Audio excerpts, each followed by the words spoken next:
বিশ্ব উষ্ণায়নকে থিম হিসেবে রেখে জলপাইগুড়ি শহরতলির মোহিতনগর নেতাজি ক্লাব ও পাঠাগারের দুর্গাপুজোর আয়োজনে চমক দেখানোর ব্যস্ততা লক্ষ্য করার মতো।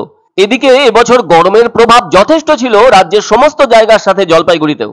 আর দুর্গাপুজো মানেই আনন্দের অভূতপূর্ব উন্মাদনা। তবুও সেই আনন্দ প্রকাশের ভেতর দিয়ে সমাজ জীবন ও প্রাকৃতিক পরিবেশের নানান অবস্থা তুলে ধরা হয়। সেদিক থেকে ভাবলে অনেক বছর ধরে দুর্গাপুজোর থিম ভাবনাকে প্রাধান্য দেওয়া হয়ে থাকছে। তাই এক এক জায়গার মণ্ডপ সজ্জায় তারই প্রতিচিত্র ধরা পড়ছে। সে কারণে মোহিতনগর নেতাজি ক্লাব ও পাঠাগার তাদের এবারের মণ্ডপ সজ্জার থিম হিসেবে বিশ্ব উষ্ণায়নকে গুরুত্ব দিয়েছেন। ফলে মণ্ডপের কাজও সেভাবে শুরু করে তা শেষ লগ্নে এসে পড়েছে। কেননা পুজোর বাকি আর মাত্র দুদিন।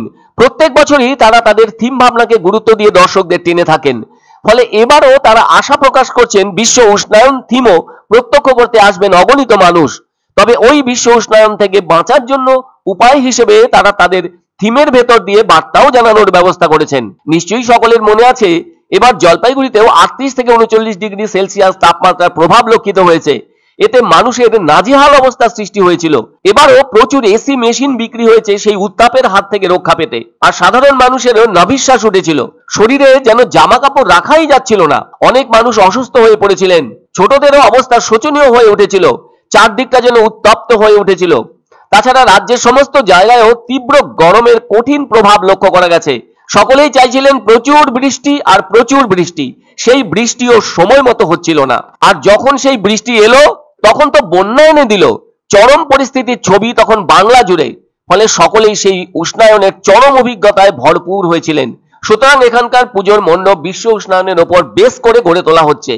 আর তাই দক্ষ শিল্পীদের দ্বারা তৈরি হচ্ছে নিখুঁত ওই পুজো মণ্ডপ। অরবিন্দ গ্রাম পঞ্চায়েত দপ্তরের পাশেই রয়েছে তাদের সেই সুদৃশ্য মণ্ডপ। এ ধরনের মণ্ডপ দেখতে দর্শনার্থীরা যে দল বেঁধে আগ্রহ দেখাবেন সেটাই হলো মূল ব্যাপার বলে আশা প্রকাশ করছেন ওই পুজো কমিটির উদ্যোক্তারা। এবারের পুজোর আয়োজন প্রসঙ্গে কমিটির সহ সম্পাদক সৈকত সরকার বলেন, বিশ্ব উষ্ণায়নের জেরে মানুষের জীবন ওষ্ঠাগত। ধীরে ধীরে বাড়ছে গরমের সঙ্গে নানান ধরনের প্রাকৃতিক দুর্যোগ।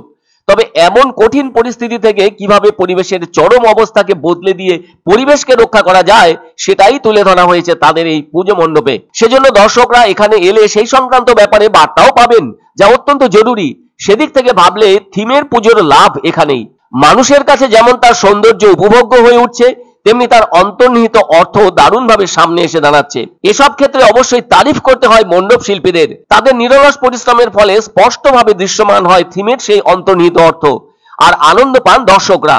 বাংলার সমস্ত বারোয়ারি মণ্ডপের দুর্গাপুজোয় থিমের ছয়লাভ এখন মানুষের রুচির সঙ্গে যুক্ত হয়েছে, যা লক্ষ্য করা গেল মোহিতনগর নেতাজি ক্লাব ও পাঠাগারের দুর্গাপুজোর মণ্ডপে। যেহেতু দেখুন এখন বিশ্ব উষ্ণায়নের ফলে যেইভাবে গরম পড়ছে, এত গরম, এবং এর ফলে প্রকৃতির যে ভারসাম্য সব চেঞ্জ হয়েছে। এত পরিমাণে কলকারখানা, এত পরিমাণে দূষণ, সেই দূষণমুক্ত পরিবেশ তৈরি করার জন্য যাতে কিছু বার্তা পায় মানুষ এবং আমাদের পুজো মণ্ডপে আনন্দিত হয়, সেই বার্তাকে আমরা তুলে ধরেছি। আনন্দ সংবাদ, আনন্দ সংবাদ। 30 বছরের নির্ভরযোগ্য প্রতিষ্ঠান ইন্দ্রমণি রাইস মিল। আমাদের কয়েকটি জনপ্রিয় ব্র্যান্ড হলো তাজ, বরলি, খুশি ইত্যাদি। আমাদের factory outlet CG trading company, Dinbazar, axis ব্যাংকের পাশে, জলপাইগুড়ি। এখানে সুলভ মূল্যে গুণগত মানের সব ধরনের চাল পাওয়া যায়। Phone number 9547029475। এক অন্য অনুভূতির স্পর্শ পাওয়া যায় রয়কো ব্র্যান্ডের গেঞ্জি ও জাঙ্গিয়ায়। তাই ছোট বড় সবার পছন্দ রয়কো গেঞ্জি ও জাঙ্গিয়া। প্রস্তুতকারক জয়মনি হোশিয়ারি, কলকাতা।